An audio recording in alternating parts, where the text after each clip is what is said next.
خسته نباشید میگم به تمامی صنعتگران کشورم. دوستان من یه داستانی بود میخواستم براتون تعریف کنم.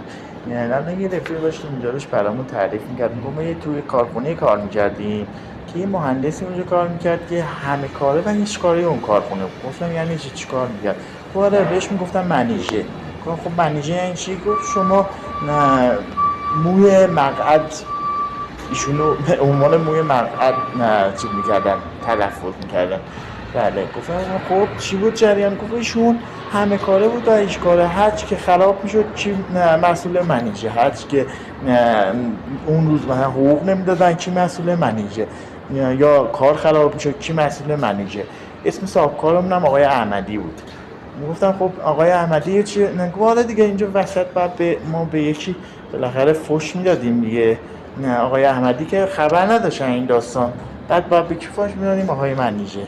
گفتم خب اینجوریه که شما باید تو زندگیتون منیژه های زندگیتون رو بشناسید، منیژه ها رو کنار بذارید.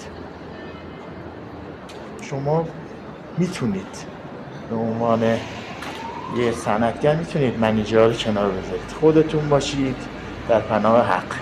بدرود.